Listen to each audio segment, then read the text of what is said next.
el sujeto humano, digamos, el niño, el bebé, empieza a caminar aparece al mundo, ¿no? Y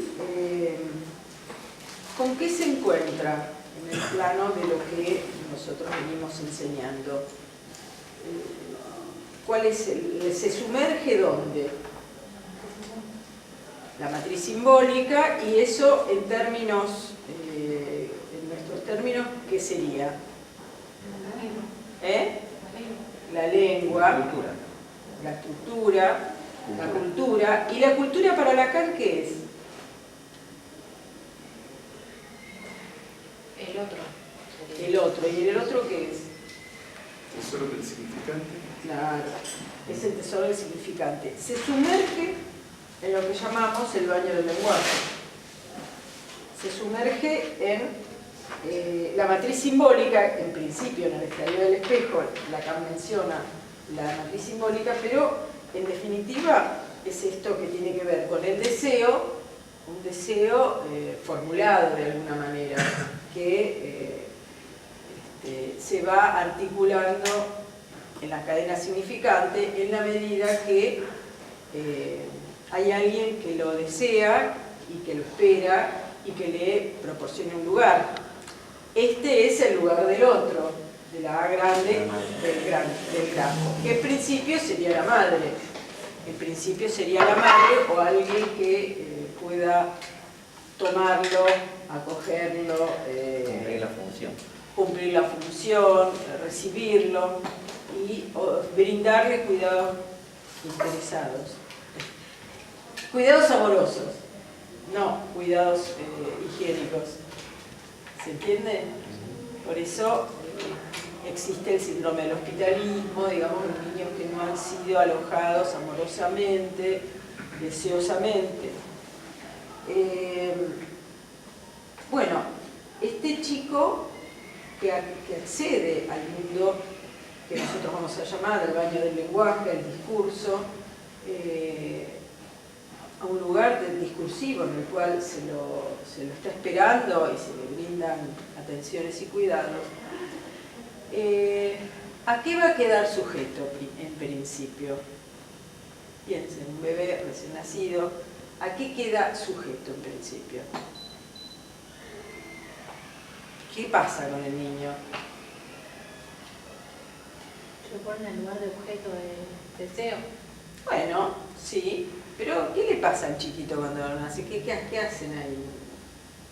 Describan lo que pasa cuando nace un bebé. Y tiene necesidades, se lo debe atender, lo debe incluir, empezar a... Lo agarra a alguien, lo lava, lo limpia, le da de comer. Olviden, estoy hablando de cosas elementales y básicas para ir entrando en el discurso psicoanalítico luego. En principio, entonces, se habla de el sujeto mítico de la necesidad.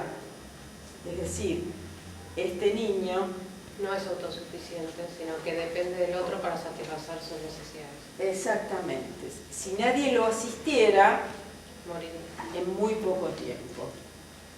Entonces, no es como si uno dice, un caballito nace y al poco, inmediatamente, enseguida se levanta, se para, se dirige a la teta de la madre. Bueno, cada especie tiene su modalidad. La especie humana, como ya están viendo en el estadio del espejo, nace en un estado que la embriología llama fetalización, y es decir, que requiere asistencia humana durante mucho tiempo. Es una asistencia que alguien se la tiene que proporcionar, un adulto a cargo, un adulto responsable a cargo, y que este sujeto mítico de la necesidad, bueno, tiene necesidades. ¿Cuáles son las necesidades? Dependerán de quién. Del otro. ¿Por qué? ¿El otro qué hace? Codifica los interpreta. ¿Qué dijiste? No, codifica el llanto del bebé. Codifica el llanto del bebé. lo interpreta, lo puntúa, claro, le abrocha significado, por eso el significado es del otro. Digamos, primer piso del grafo, le abrocha significado, el otro es el que va a tener la posibilidad de sancionar lo que el bebé necesita. Ahora, una vez que el otro se introduce significando la supuesta necesidad, las necesidades del bebé, ¿no? ¿Cómo queda esa necesidad? Alienada en el lenguaje. Bien, alienada en el lenguaje y en la demanda del otro. Porque ya no es un puro lenguaje, no es el tesoro del significante, sino es lo que el otro demanda en su interpretación respecto de esta necesidad, que sería una necesidad biológica, ponele, pero que inmediatamente queda capturada en el circuito de la demanda. Entonces, no es que el bebé necesite algo específico, ¿no? Sino que va a quedar capturado por la demanda del otro y en función de eso se va a ir estructurando, se va a ir organizando. Entonces, ya desde el principio, y esto se empieza a ver rápidamente, esta conexión de un niñito medianamente conectado con el entorno, con el lenguaje, con la madre, con alguien que se ocupe mínimamente, apenas, como diría Winnicott, con una madre apenas buena, un poquito suficientemente buena. Suficientemente buena, te pone, hay una psicoanalista argentina que lo llama apenas buena para bajar un poco la exigencia de la suficiencia, ¿viste? Porque suficientemente, la traducción suficientemente buena te remite a lo insuficiente. Esto de decir apenas buena está bueno porque uno dice, bueno, más o menos. No, un poco buena, como lo suficiente como para que pueda entrar en el lenguaje y en el circuito de la demanda. El circuito de la demanda es fundamental, porque lo entras en el lenguaje, lo entras en el circuito de la significación. Es decir, esto que vemos como el primer piso, que fue lo que yo presenté la semana pasada, de lo que tiene que ver con el A grande en relación al significado, el otro, el significado del otro, ese circuito que va a ser, como habíamos dicho, en esta temporalidad, anticipación, retroacción, entra directamente en el circuito del significante. Aunque todavía no hable, no pueda él apropiarse, adueñarse, emitir una cadena significante, sus primeros sonidos van a quedar capturados en esta lógica. Entonces, no es tanto la dependencia del otro. Fíjense que el otro está sin barrar ahí, tanto en el primero como en el segundo. En el primer piso los otros están sin barradura. Es decir, todavía estos otros son completos. Completos es un modo de decir, pero todavía el chico no ha atravesado la castración de modo tal que el otro necesite vaya a ser barrado como en el del último piso. En el último piso, como ven, está barrado. Entonces, esta sujeción, digamos, no es tanto que la madre le dice lo que tiene que hacer, porque le dice que necesitas esto, necesitas aquello, sino que esta necesidad inicial queda sepultada, queda perdida en la entrada que hace el niño en la alienación al significante y al significado del otro y a la anticipación, retroacción. ¿Se entiende? Mire todo lo que pasa cuando el chico entra y es demandado por la madre. Por eso la demanda es la demanda del otro, no es que el chico llora y pide la teta. Entró en el circuito de la demanda que le marcó el otro. Por eso la demanda es también del otro, fundamentalmente. Pero en esa entrada, el sujeto humano es así muy especial, porque ustedes dicen, bueno, ya le di todo, está limpito, está alimentado, está en la panza llena. ¿Qué más te puede pasar? Está limpio, bañado, está calentito, no sé qué, tiene todo, lo pongo a dormir y llora. Yo no voy a interpretar un bebé, el llanto de un bebé, me estoy anticipando igual. Pero hay algo que uno podría decir insatisfecho. ¿Por qué llora tanto un bebé? ¿No? Digamos, hay algo que está insatisfecho. Y es insatisfecho, y ustedes esto se puede entender fácilmente, porque esto que es la necesidad inicial, que fue lo que el bebé perdió al entrar en el significante, al entrar en el circuito de la demanda, ¿qué se pierde? A ver, digan así, arriesgan.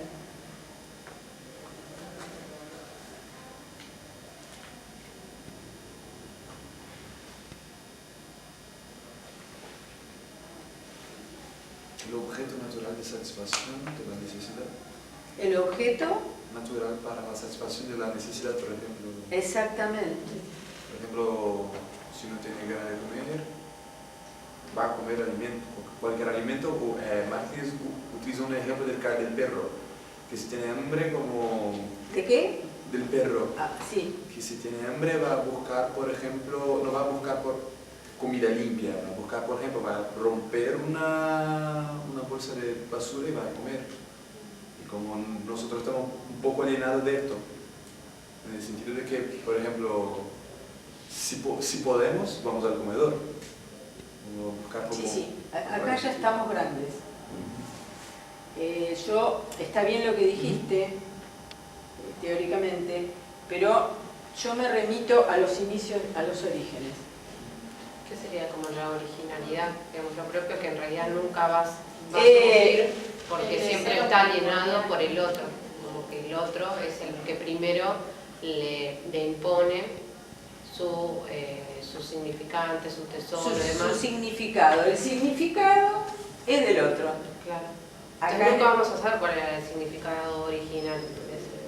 Porque está perdido. El objeto, primero, está perdido de entrada.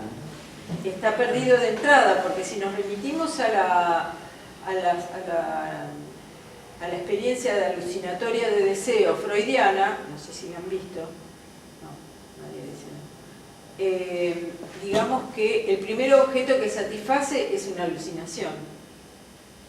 Digamos, el bebé, digamos, puede haber una experiencia de satisfacción, no, pero el bebé cuando enseguida quiere algo, alucina.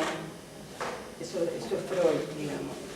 Y es una experiencia de algo, de buscar o de revivir algo que está perdido. Porque pensemos que la primera vez que mamó, ponele que esta fuera la experiencia. Pero eso se perdió y nunca más la vas a tener del mismo modo. Esto que uno dice después, uno dice, no, pero un poquito más acá, un poquito más allá, pero no, pero más caliente, más frío, pero un poquito, está muy salado, ¿no? Como que uno... Ya está contaminado del otro. Claro. Y lo que uno alucina, que debería ser lo satisfactorio para uno, tampoco lo ubica, tampoco lo consigue. Por eso tienen éxito las drogas, los alucinógenos, ese tipo de cosas, que dan la impresión de un encuentro, wow, ultra satisfaciente, bueno, porque es alucinatorio, digamos, porque no es el encuentro con el objeto que se perdió, porque ese objeto ya fue, ¿no? Entonces uno anda en el mundo buscando ese objeto con los nuevos objetos. Pero volviendo más acá, al primer piso del grafo, porque ya nos vamos a gente grande, volviendo al primer piso, con lo que nos encontramos es que en este aparecerse, digamos, el otro en sus significaciones, en la puntuación como significado del otro, en su entrada en el circuito, en su inmersión hacia el niño respecto del circuito de la demanda, lo que se va a perder es el objeto puro, mítico, de este sujeto mítico, de la necesidad. Como porque supuesto objeto que lograría satisfacernos, ¿no? Entonces, esto queda perdido,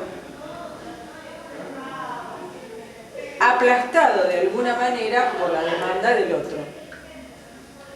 En ese punto, vos decías bien, que ahí queda un resto oscuro, un resto opaco, un resto que no puede ser significado o significantizado, porque no hay cómo nombrarlo, en principio porque el chico no tiene palabra, no habla. En segundo plano porque vas a estar demandado por el otro, que demanda a su manera, según sus marcas. Y esto va a traer una insatisfacción que durará toda la vida. Ese un poco insatisfactorio que tiene el deseo, ¿no? Una cosa es un deseo deseado, es como dice la gente, y lo más lindo de los viajes son los planes previos. O en la conquista amorosa, uno puede decir, bueno, viste que... Y aparte porque se van renovando todo el tiempo.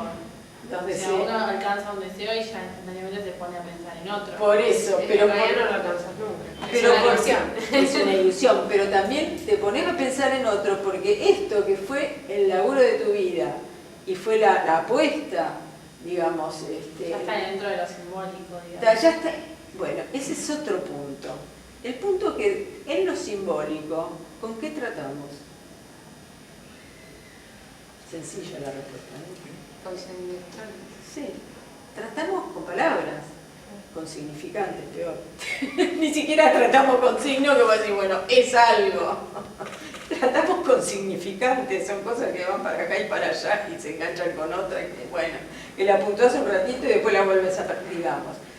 Lo simbólico es insatisfactorio por naturaleza, porque perdió el objeto. Para que sea simbólico, el objeto debió perderse, la cosa se separó, son significantes además. O sea que también ese es otro plano de es otro y es el mismo plano de la insatisfacción, ¿no? Sí. Una pregunta, que por ejemplo, esta experiencia de perder lo que nunca tuve, el objeto natural de satisfacción, deja como un reto insatisfecho que no puede ser nombrado ni simbolizado, o que la imposibilidad de no nombrar o simbolizar todo que es insatisfactorio. ¿Comprendió la No la comprendí. Bueno, yo comprendí de dos maneras, yo no sé cuál es la correcta. Sí, que esta experiencia de pérdida, sí, esta experiencia de pérdida, el comienzo de la vida del objeto, sí, va a dejar un reto insatisfecho, sí, que no va a poder ser nombrado ni simbolizado, y esto que va a ser la causa de la insatisfacción, o sea, la imposibilidad de nombrar o simbolizar este reto que va a ser la causa de la satisfacción. es medio lo mismo. ¿Cuál es la diferencia? Porque una cosa es situarlo en los orígenes de la vida, cuando la experiencia es alucinatoria, y que no podés nombrarla ni simbolizarla. Sí. Y otro es cuando te encontrás con el lenguaje, que vas a entrar en el circuito de la demanda, pero también va a quedar algo que no ha podido entrar en ese circuito. Por un lado, porque eso no tiene nombre, porque digamos, el niño no puede decirlo. Por otro lado, porque lo simbólico tiene su límite, tiene su limitación, todo no se puede decir. Por otro lado, porque depende de la puntuación y del significado del otro. Entonces, lo que es de uno se pierde de entrada también. ¿Entendés? Entonces, creo que son distintos modos y distintos puntos de partida para decir lo mismo. O para andar más o menos por los mismos lugares, ¿no? Entonces, tenemos que la demanda trata de significar la necesidad. En esta tarea, lo que es, queda algo perdido, que no entra en el circuito de la demanda, y que es un resto opaco, oscuro, insatisfactorio, que se va a transformar en un resto que va a dar lugar al deseo. Lacan lo ubica antes del otro y después del otro. ¿Se entiende? Antes del gran otro, de esto que tenemos en el grafo como la A grande, el tesoro del significante. Digamos, en la entrada al circuito del significante, del tesoro, del significado del otro, la puntuación, la basta de acolchado, la puntuación del otro respecto del discurso, del mensaje que emite el sujeto, antes de eso se ha perdido algo que queda como un resto opaco y satisfactorio, que va a ser luego, como diríamos, el propulsor del deseo, porque si no, vos decías, bueno, para el deseo ya está, con la demanda ya estaríamos. Sin embargo, hay algo insatisfactorio, que empuja, que quiere, que incomoda, que genera angustia, que bueno, que uno quiere otra cosa con él. No sé, el niño, bueno, no hace falta ir muy lejos. En los niños que quieren otra cosa, que nunca se satisfacen, que bueno, acá, allá, un vasito amarillo, verde, no, con pajita, no sin pajita, con una muñequita, ¿no? Pareciera que no saben lo que quieren. Pareciera que no saben lo que quieren, porque no saben lo que quieren. Porque el deseo se va construyendo. Lo que quieren es algo que los satisfaga y que sea que no es lo que la madre les dice. Uno tempranamente... De todas las opciones no hay ninguna que encaje exactamente. Claro, no te encaja, ¿viste? Entonces no se sabe qué es, pero no es eso. De alguna manera empieza a definirse, a instalarse la noción del deseo, digamos, como si fuera, acá lo va a llamar el deseo del otro o el deseo de otra cosa. Son distintas maneras de referirse al tema del deseo, pero lo que se puede observar en los niños, porque estamos hablando de la constitución, los tiempos de constitución del sujeto, lo que se puede observar es que esta demanda del otro es insatisfactoria, que queda un resto que no se significa, que va a ser como un resto opaco, oscuro, que es el germen del deseo, que luego va a seguir para arriba, para adelante, buscando satisfacción. En esta insatisfacción que hablábamos de el bebé se encuentra con significantes y los significantes son insatisfactorios, porque están sujetos a la puntuación, es un instante, es un momento, es y no es. La puntuación del otro es la puntuación del otro, tampoco está bien, digamos, esto que el niño quiere quedar bien con los padres y un poco se satisface, pero un poco no. Y ahí se va a encontrar con esto que yo les decía a la mañana, que es que la demanda se va a transformar no en demanda de cosas que son insatisfactorias, sino en demanda de amor. Toda demanda es demanda de amor. eso dura para siempre. En el plano de la demanda, ¿no?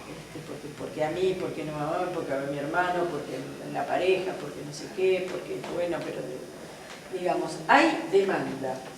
La demanda toma una envergadura en la vida de todos, muy importante. En el niño, esta demanda es demanda de amor. ¿Cómo se manifiesta la demanda de amor con los padres, en relación a los padres? Demanda de presencia.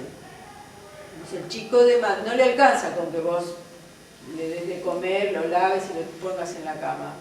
El chico, como esto es insatisfactorio, ni el objeto es el objeto, ni las palabras dicen todo lo que tendrían que decir, demanda la presencia, digamos. Y lee en esta presencia un plus, algo que se produce dentro de lo que es la demanda, me da o no me da, me quiere, no me da, no me quiere. Esto es una manera simple de decirlo, no es tan fácil, porque después cuánto me das, cuánto le diste al otro, se complica todo, no es que... Pero lo estamos haciendo fácil.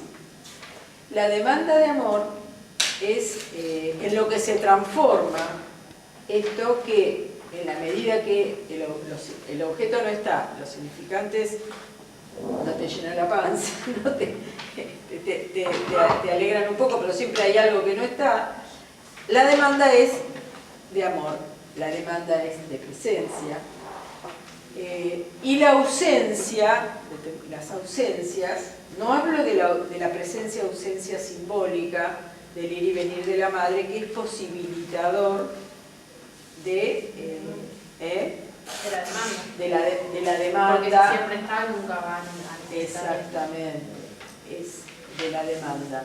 Pero hay un plus que es la demanda de amor, porque es posibilitador de la demanda en el buen sentido, porque esto le permite al chico ir articulando sus primeros significantes, el famoso Fordade del niño de Freud.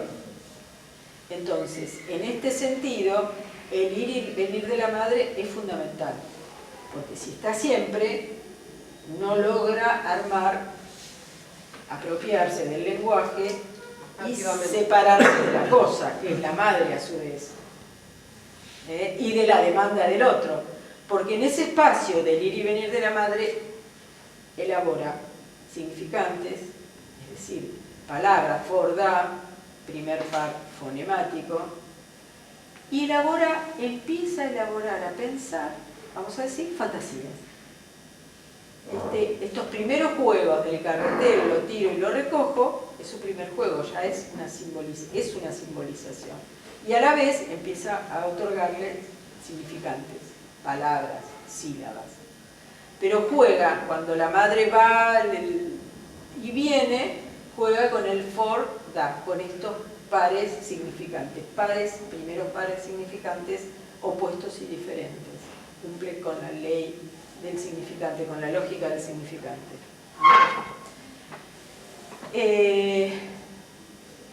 Bueno, esta demanda de amor, que es que si la madre viene me quiere, si no, después empiezan, si la madre está demasiado pendiente de la demanda de amor, porque la demanda de amor también es demanda de la madre. El chico demanda que la madre lo quiera, pero la madre también demanda que el chico la quiera, que la necesite, ser necesaria e importante para el chico. Por eso es una demanda del otro. Digamos, también es una interpretación del chico. El chico empieza a pensar en que si es tan importante para la madre, en el mejor de los casos, pero en el caso de que lo sea, se empieza a preguntar, ¿no? ¿Por qué me demanda? ¿Qué me demanda? ¿Qué me quiere? Ahí ya nos vamos al que me quiere. Ya empieza a preguntarse por el deseo del otro. El ¿qué me quiere el otro? Es la pregunta por el deseo, que luego sigue para el piso de arriba. ¿Lo ven? Sí. No necesitan que yo vaya a mostrárselos arriba, ¿no es cierto? Entonces, en la vida adulta son observables los subsiguientes caminos de la demanda. La demanda en el sentido de demanda de amor, la prueba de amor, hablo ya de adultos, los vínculos amorosos, la demanda judicial, la demanda de quiero lo que me corresponde, yo quiero no sé qué de mis derechos, ¿se entiende? Digamos, el sujeto adulto sigue demandando. Y se demanda, también se demanda, el adulto demanda, bueno, demanda amor, demanda por sus derechos, demanda en un sentido amplio, sin meterme en cuestiones de género, ni de legales, ni nada, estoy hablando del discurso común, se le demanda, si es un joven, se le demanda, un joven, un adolescente, un público, le demanda a los padres, que le den lo que les corresponde. Si es una pareja, le demanda a la pareja que le dé, no le alcanza con el amor, la manifestación, la presencia, todo lo que, ¿no? Las peleas de pareja, quiero decir. Que el teléfono, que si miró a otra, si no miró, si el otro, si la llaman, si no lo llaman, si Sí, lo la hacen. realidad demasiado que necesitas o tiempo, espacio, como que siempre hay una demanda. Siempre hay una demanda. Si hay mucho, Quiero menos. Si hay quiero más, menos. Si hay menos, quiero más. Exacto, exacto. ¿Viste? Nunca hay un encuentro justo y satisfactorio. Equilibrado. Equilibrado. Equilibrado. Uno anhela el equilibrio y me parecería bárbaro, una cosa pacífica donde haya un encuentro encantador. Sin embargo, esto es muy difícil y solo se logra por momentos quizás, ¿no? Si no, siempre hay como un cierto desajuste, discordancia. Pero esto tiene que ver con ese resto oculto de la insatisfacción, entonces. Y sí. Este resto inicial, resto real, insatisfactorio, y de paso ya se los nombro, como tal, es algo que, ¿no? Que sigue pugnando desde los principios. Luego toma otro cariz, otro aspecto, en el punto donde el gran otro se va para arriba desde la formulación del deseo, ¿no? Y que va a tener su respuesta en el fantasma, digamos, en esto, que soy para el otro. Bueno, yo me contesto según cierto modo de la fantasía que he pergeñado con mi psiquismo. Ahí digamos, entra algo de mi psiquismo en el cual hay posiciones de goce, si querés, en las cuales cuando uno habla de goce puede hablar de cosas así como muy... vamos de lo sufriente a lo, de alguna manera, placentero. No es lo mismo goce que placer, pero el goce tiene una connotación pulsional. El placer tiene una connotación de estabilidad. Eso que es el equilibrio que decíamos, eso es más, está ligado al principio del placer. El goce está ligado a lo pulsional y está en el piso de arriba. O sea, el goce es lo que nunca se alcanzaría. El goce es lo que Lacan dice que es mejor que no haya. Es eso que mejor que no haya, porque está ligado a lo pulsional. En un sentido está vinculado con las zonas erógenas del cuerpo, que tiene que ver con cierto goce sexual, pero cuando se habla de goce, digamos, trasciende lo sexual, y se habla de, bueno, estallidos, enfermedades psicosomáticas, corte, es como la parte, digamos, dinámica, de fuerza, que empujaría el deseo. Estaría bueno que se articule el deseo y esto se organiza en el fantasma. Nada más. Sería como la debilidad. Es como una debilidad. La parte débil, como la parte sensible. Es Por una eso de parte la energía. funcional, es una parte excesivamente fuerte también, más que débil. Depende por dónde, en qué lugar de la estructura se sitúe. Digamos, ¿qué hagas con eso? Ahí tenés una fuerza Pero que eso podría tentar contra la persona misma. Sí, también puede. Claro, contra la estabilidad de la persona. Y cuando vos estás muy copada con algo, ¿cómo te pones? Obsesionada. Eufórica, obsesionada, incómoda. Uno necesita un poco de eso para mover. Pero un poco. Lo suficiente. Lo apenas, ¿cómo era? Gozar lo menos posible, dice. Espera que me estoy acordando las frases de acá. Gozar lo menos posible, es lo que conviene que no haya, dice por ahí. Pero también lo que podemos decir es que si se articula con el deseo, está todo bien. Es un deseo potente. Es un deseo potente, pero que se va a sostener en el fantasma. Y en el fantasma también podemos tener unos fantasmas más. Normalmente uno puede tener fantasmas más, más masoquistas, porque está el tema del masoquismo, cuando hablamos de la esencia del fantasma masoquista. Entonces lo que se dice es que hay que atravesar el fantasma para acceder a una cosa, digamos, al barramiento del otro. Al otro castrado, el abarrado, bueno, entonces, ¿qué quiere el otro de mí? Bueno, en el fantasma uno puede decir, me remito a Freud, en base, pegan a un niño. Mi padre pega a un niño, mi padre me pega a un niño que no quiere, entonces me quiere a mí. El niño al que pega, mi hermano, a mí me quiere y él no. La frase inconsciente es, mi padre me pega y gozo. Fantasma, núcleo, masoquista. Por eso todos tenemos un poquito de masoquismo. Reconocido, ¿no?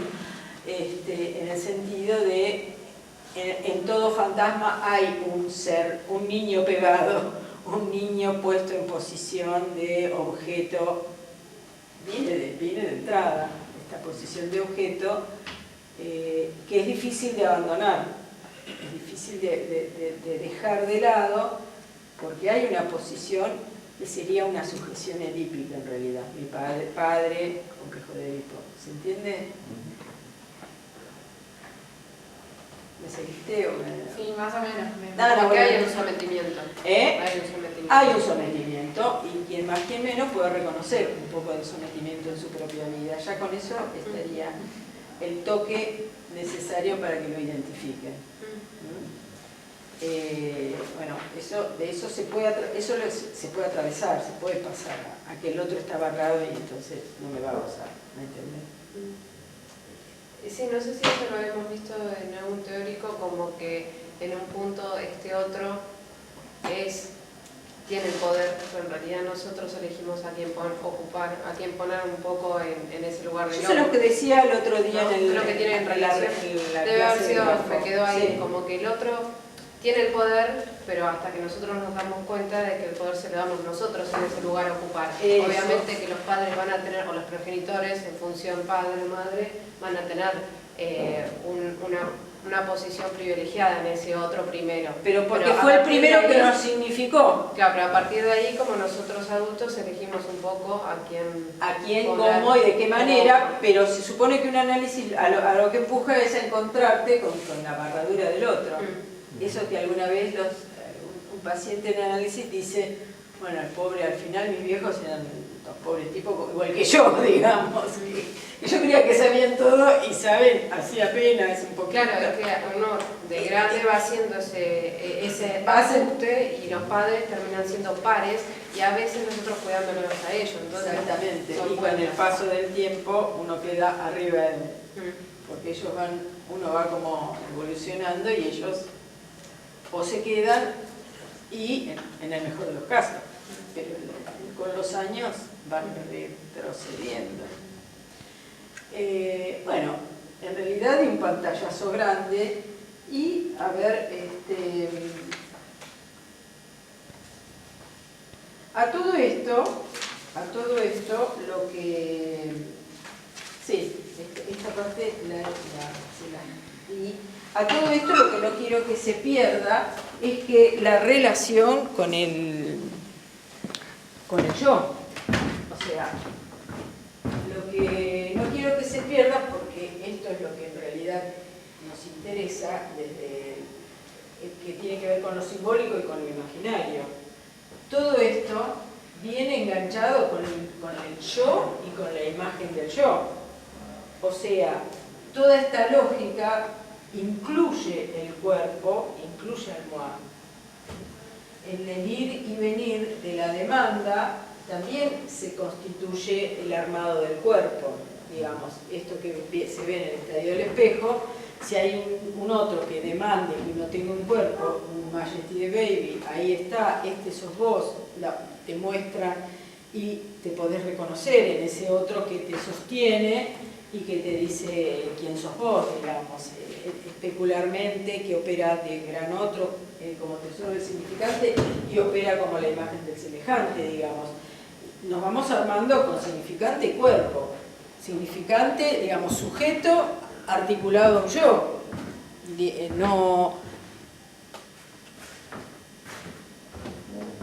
No es cadena significante suelta en el aire.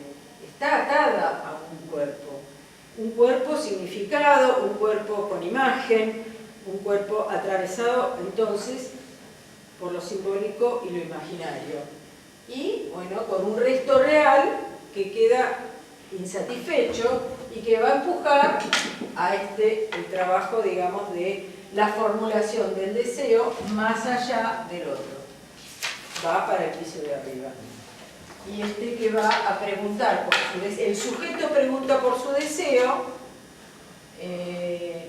por eso acá en esta flecha se habla de que voy, digamos, cuando uno se pregunta por su deseo, se lo pregunta en un sentido como un otro.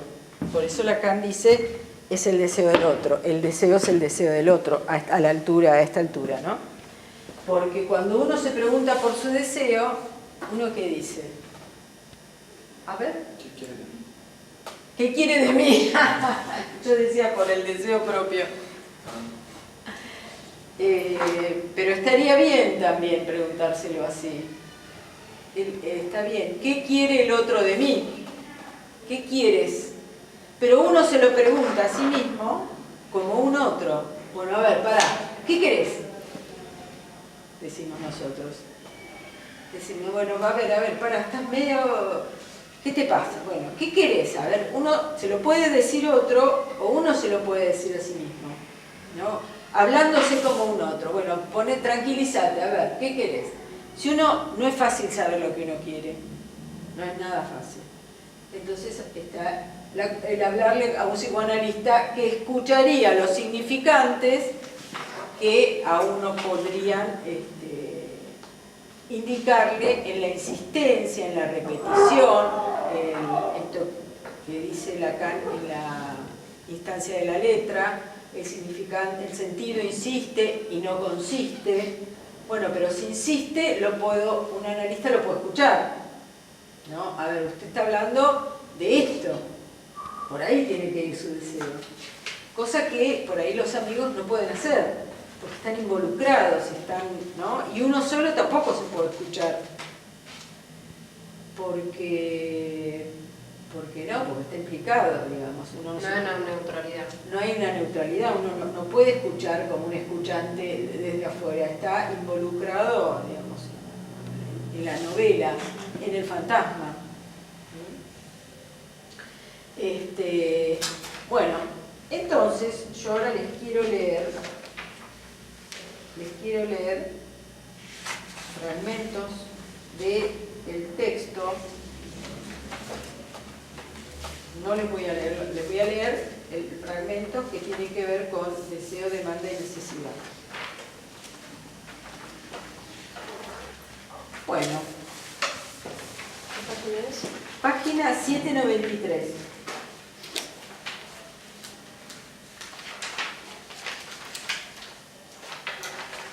Vamos a ver. Voy a leer algunos párrafos y lo vamos a ir comentando. Dice, partamos de la concepción del gran otro como lugar del significante. Esa frase la entendemos. Todo enunciado de autoridad... porque viene preguntándose por el padre. ¿Qué es un padre? en la página anterior, está hablando del complejo de Edipo y la pregunta por el padre. Cosa que ahora nosotros vamos a entrar en el primer tiempo, un poco más parecería tratarse de la madre, pero ahora con el Edipo es la entrada del padre.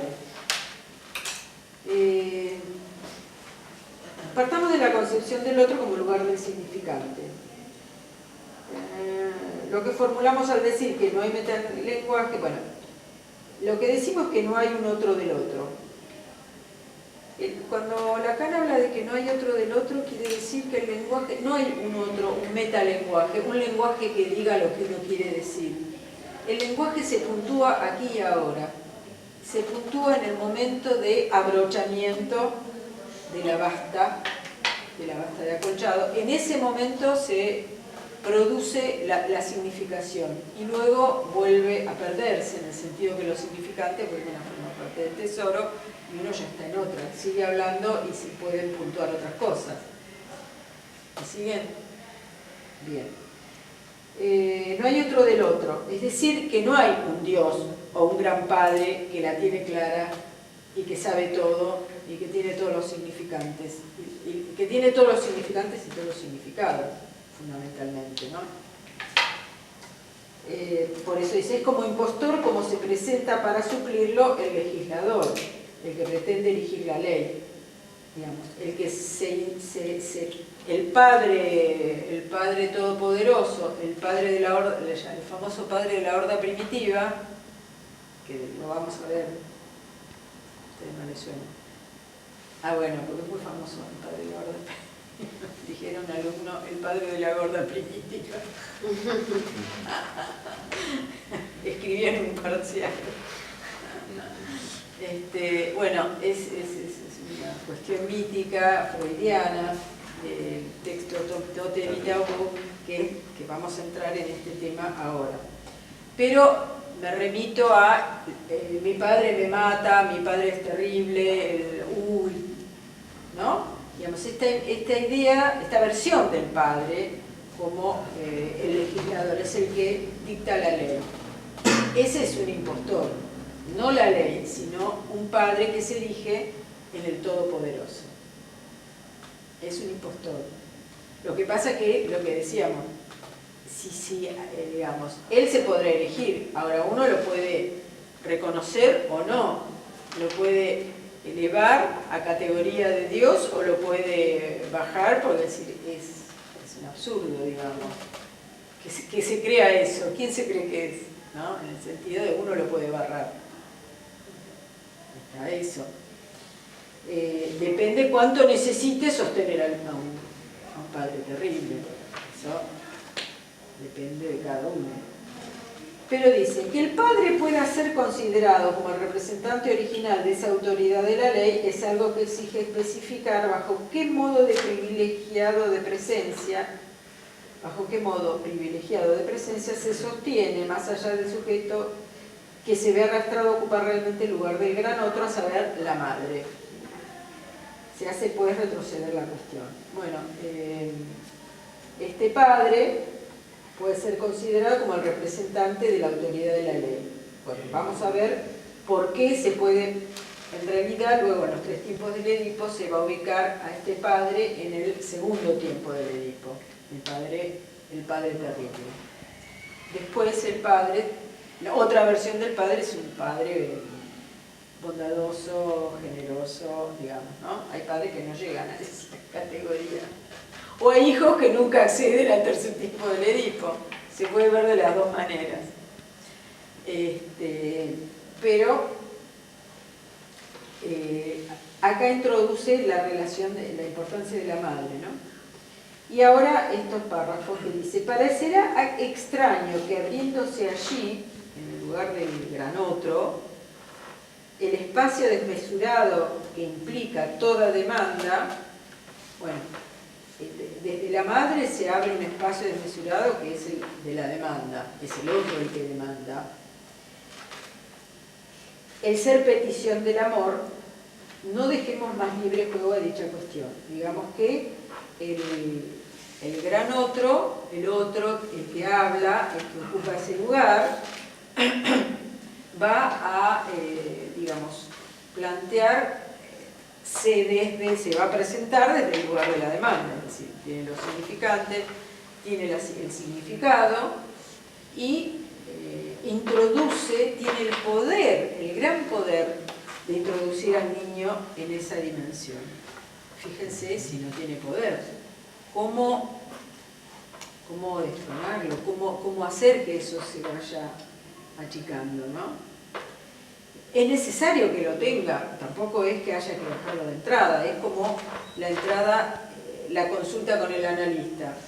Hay que suponerle un saber. Lacan después más adelante va a hablar de un sujeto supuesto saber. Pero en principio vos tenés que pensar que sabe, si no, no te vas a ir a consultar a alguien que pienses que no sabe. Y esto es algo que, bueno, que hay que sostener. Uno no le va a decir, no, mire que yo no sé nada. Yo a usted ni lo conozco, la verdad, recién lo acabo de ver. No me va a venir a preguntar a mí quién es usted, yo qué sé. Pregúnteselo a su mamá. Pero bueno, algo de esto se replica, se reproduce, que es esta necesidad que el otro sabe y me puntúa. Sabe, digamos, lo que uno sabe es otra cosa, sabe de toda esta estructura, sabe del trabajo con el significante, con el deseo, bueno, todo esto.